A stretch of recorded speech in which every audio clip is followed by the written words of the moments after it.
मदत नाही केली तरी चालेल, मात्र नुकसान करणारा नेता नसावा. आमदार मोनिकाताई राजळे ह्या सर्वांनाच मदत करतात. असा उमेदवार मिळणं हे तुमचं भाग्य आहे.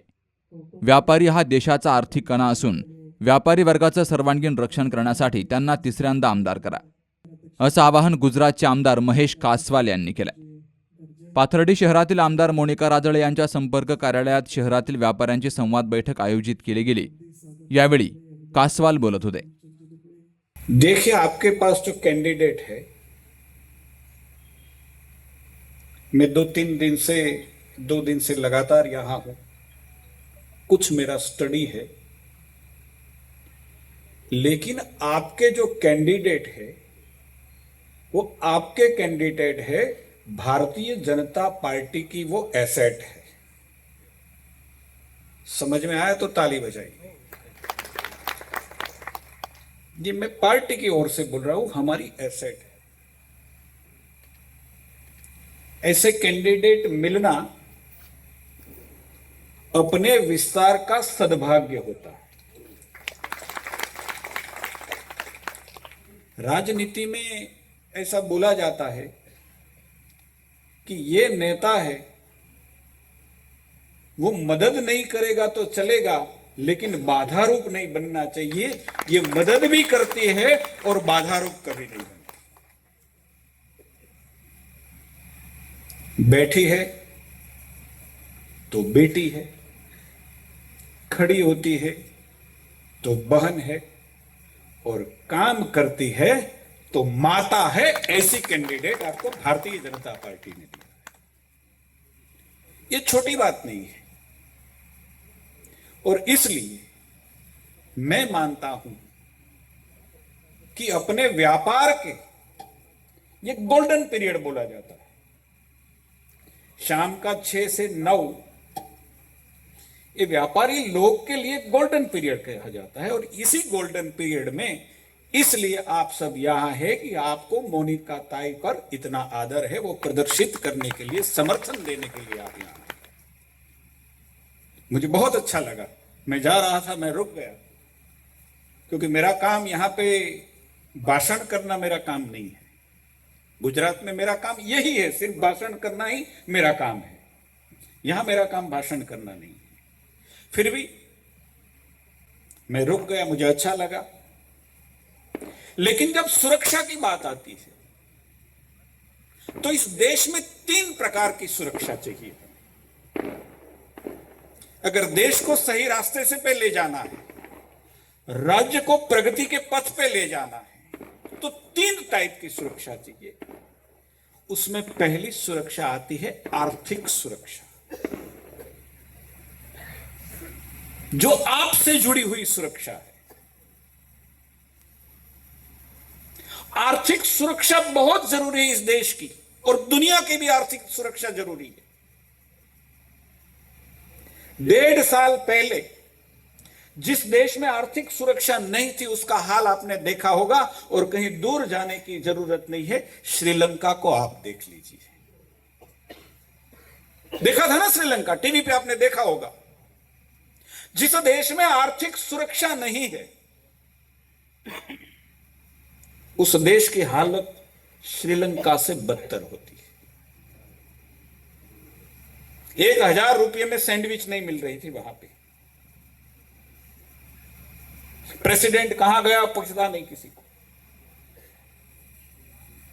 तो यह मान के चलिए कि इस देश की आर्थिक सुरक्षा अगर किसी के हाथ में सुरक्षित है, तो उस पार्टी का एक ही नाम है, भारतीय जनता पार्टी.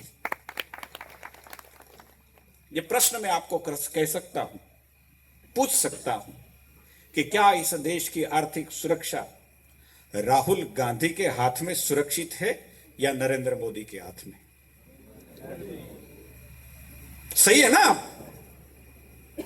दूसरी सुरक्षा वो आंतरिक सुरक्षा होती है.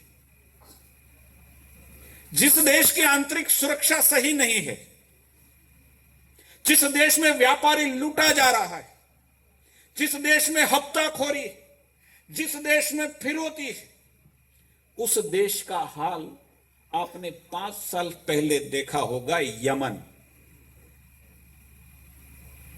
वेनेजुला देखा था,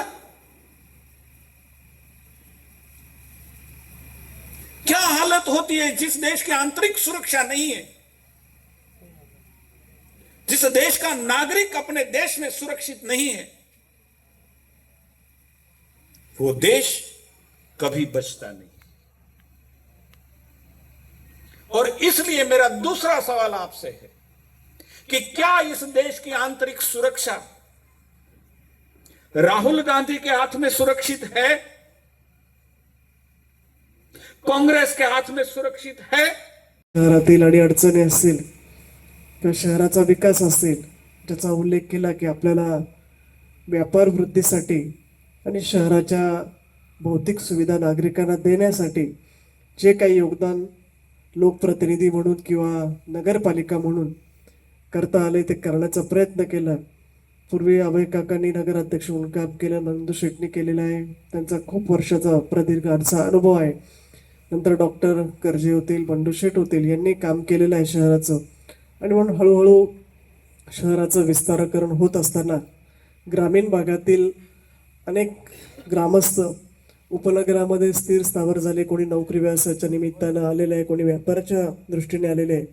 फक्त शहरातीलच लोक व्यापार करत नाही, परंतु खरवंडे असेल, तिसगाव असेल, कोरडगाव असेल, इथूनही व्यापारी मंडळी येऊन या शहरामध्ये स्थिर स्थावर झाल्यानंतर इथं व्यापाऱ्यांना भौतिक सुविधा पुरवणं ही नगरपालिकेची जबाबदारी असते. म्हणून गेल्या कित्येक वर्षापासून आज आपण बघितलं की शहराची लोकसंख्या 40-45 हजाराच्या पेक्षा जास्त झालेली आहे.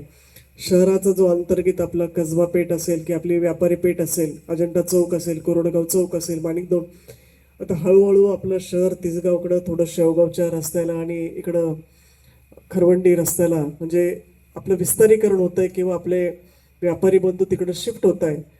कारण की आहे की शहरामध्ये आता गर्दीचं प्रमाण, ट्रॅफिक जॅम असेल, वाहनांची बेशिस्तपणा असेल आणि जे आपले रोजच्या व्यावसायिक उपक्रम, फळ विक्रेते असतील किंवा भाजी बाजार असेल, यामध्ये थोडंसं शहरामध्ये अडसर येतो.